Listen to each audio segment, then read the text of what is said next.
অনেকে যে দুর্নীতি, এদের কার্যপ্রণালী সব মিলেমিশে। তৃণমূলে যদি কেউ কাউকে দেখে ভোট দেয়, সে একমাত্র মমতা ব্যানার্জি। বিরোধী ছাড়া সংবিধান ভালোভাবে লালিত পালিত হতে পারে না। মোড়ামারি, গুন্ডা, আরজিকরের ঘটনাকে সব চাপা দিয়ে অতএব মমতা বন্দ্যোপাধ্যায় হেরে যেতেও পারে। এখনকার দিকে মোটামুটি কাজকর্ম কিছু তো করেছে বিজেপি। ভবানীপুর কেন্দ্র থেকে এবার কে জিতবেন মনে হচ্ছে? মুখ্যমন্ত্রী মমতা বন্দ্যোপাধ্যায় নাকি বিরোধী দলনেতা শুভেন্দু অধিকারী? দুজনের 50-50 চান্স। কেন মনে হচ্ছে আপনার? কেন মনে হচ্ছে মানে ঠিক বলা যাচ্ছে না, কি মানে কি কোন দিকে মুভমেন্ট। ওনারও পপুলারিটি ওখানে আছে, উনিও মমতা ব্যানার্জি ওখানে পপুলারিটি আছে। এই যে আর তাছাড়া আরো অনেক কিছু ফ্যাক্টরস আছে যার জন্য বলা খুব মুশকিল। মানে দুম করে বলে দেবো, এটা ওভাবে ঠিক বলা যাবে না। অনেক কিছু বলতে আপনি কি বলতে চাইছেন?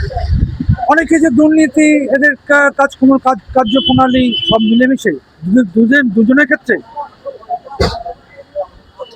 কার দুর্নীতির কথা আপনি বলতে চাইছেন? দুর্নীতি বা আমার সরকার, এখন যে সরকারে আছে তার অনেক অনেক রকম দুর্নীতি, ফাইল চুরি থেকে অবহেলা, আর কি বলবো। এটা তো একটা লেটেস্ট ইস্যু, একদম কি বলবো, এখন তো ইস্যু এটাই জেনারেলি। আমরা তো ওটাই বলছি, ওর দিকে ফোকাস করছি বেশি, মুভি বুঝতে চাইছেন না। ভবানীপুর কেন্দ্র দাঁড়াতে চলেছেন মুখ্যমন্ত্রী মমতা বন্দ্যোপাধ্যায়, দাঁড়িয়েছেন বিরোধী দলনেতা শুভেন্দু অধিকারী।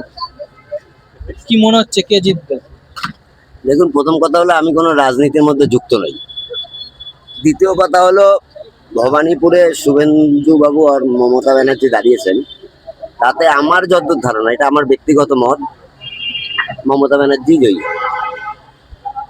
এটা আমার ব্যক্তিগত মত।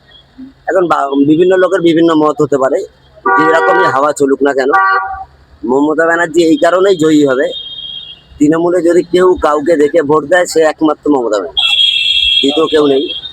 যতজনই থাক না কেন, মমতা ব্যানার্জির উপর মানুষ নির্ভর করে।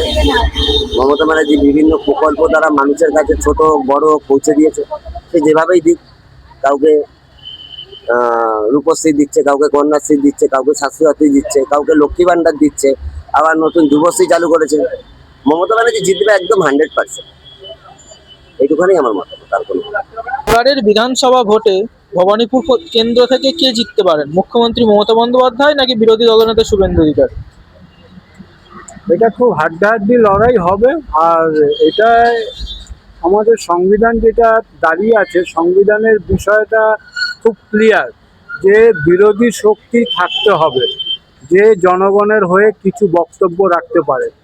কারণ কোনো জায়গায় সংবিধানে যেটা বলা থাকে যে বিরোধী ছাড়া সংবিধান ভালোভাবে লালিত পালিত হতে পারে না।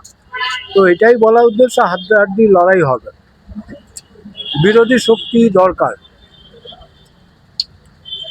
বিরোধী শক্তি জয় হবে বলছে?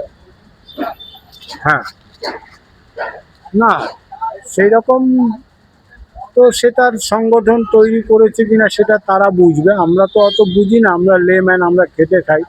আমরা এটাই বুঝি যে আমাদের সংবিধান দাঁড়িয়ে আছে বিরোধী শক্তির ওপরে। কারণ আমার জনগণের জন্য বলার জন্য বিরোধীরাই বেশি দায়িত্ব নেয়।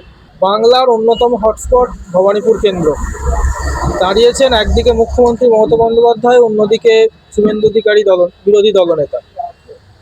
কে জিতবে বলে মনে হচ্ছে? আমার তো মনে হচ্ছে এখানে 100%ই জিতবে শুভেন্দু অধিকারী। শুভেন্দু অধিকারী জিতবে। কেন জিতবে মনে হচ্ছে? কেন জিতবে? তৃণমূলকে এনে দেখেছে, তৃণমূল পরিবর্তন চেয়েছিল, অপরিবর্তন হয়ে গেছে। মোড়ামারি, গুন্ডা, আরজিকরের ঘটনাকে সব চাপা দিয়ে, তানিয়াকে চাপা দিয়ে সমস্ত রেখে নিজের দলের লোকেরাই সমস্ত কিছু গণ্ডগোল করছে। এই সামান্য আমাদের মোদী সাহেব এসেছিলেন, সেদিন গিরিশ পার্কে বিরাট মারপিট গণ্ডগোল করেছে। হাতে স্বয়ং আপনার মন্ত্রী ছিল চন্দ্রিমা ভট্টাচার্য। এবারে লোক আর চাইছে না তৃণমূলকে, যে একটা বিকল্প হোক। সিপিএমকে তাড়িয়ে তৃণমূলে ছিল, তৃণমূলকে তাড়িয়ে বিজেপি আসবে। আমরা পরিবর্তন চাইছি, সুষ্ঠুভাবে বসবাস করতে চাইছি। 2026 নির্বাচনে ভবানীপুর কেন্দ্র থেকে এবার কে জিততে পারে? মুখ্যমন্ত্রী মমতা বন্দ্যোপাধ্যায় নাকি বিরোধী দলনেতা শুভেন্দু অধিকারী? বিরোধী দলনেতা শুভেন্দু অধিকারী জেতার চান্সেস থাকতে পারে, কারণ কি লোক এখন বদল চাইছে। অতএব মমতা বন্দ্যোপাধ্যায় হেরে যেতেও পারে। কেন হেরে যাবে মনে হচ্ছে? মনে হচ্ছে ওনাকে তো যে দেখলাম, এখন হয়তো চাইছে যে আবার নতুন দলকে এসে দেখি কি করি, ওই জন্য হয়তো চাইছে বদল করাতে। ভবানীপুর কেন্দ্র পশ্চিমবঙ্গের অন্যতম হটস্পট। কে জিততে পারেন, মুখ্যমন্ত্রী মমতা বন্দ্যোপাধ্যায় নাকি শুভেন্দু অধিকারী? এরা তো 200% মমতা ব্যানার্জি জিতবে, আর শুভেন্দু অধিকারী ওখানে জামানা জব্দ হবে, পুরো জামানা জব্দ হবে। আর 200% মমতা ব্যানার্জি জিতে বসে আছে। কেন জিতবে মনে হচ্ছে? কেন জিতবে? লোকে দেবে, এই লক্ষ্মী ভান্ডার, যুবসাথী, স্বাস্থ্যসাথী, এত প্রকল্প। আর মমতা ব্যানার্জি মানুষের জন্য চিন্তা ভাবনা করে। এই যে গ্যাসের দাম বাড়লো প্রতিবার, এসআইআর নিয়ে, আর তো কেউ ভাবছে না, মমতা ব্যানার্জি ভাবছে। শুভেন্দুর একটু বড় বড় কথা, বিগ বিগ টক, ওকে কে চিনতো? ওই মমতা ব্যানার্জির জন্য তো শুভেন্দুকে আজকে চিনেছে সবাই। ওর জামানা জব্দ হবে ভবানীপুরে। ভবানীপুর কেন্দ্র থেকে এবার কে জিততে পারেন, মুখ্যমন্ত্রী মমতা বন্দ্যোপাধ্যায় নাকি বিরোধী দলনেতা শুভেন্দু অধিকারী? মনে হচ্ছে শুভেন্দু অধিকারী। কেন জিতে যাবে মনে হচ্ছে? এখনকার দিকে মোটামুটি কাজকর্ম কিছু তো করেছে বিজেপি, একবারে তো করেনি তা বললে তো হবে না, করেছে কিছু।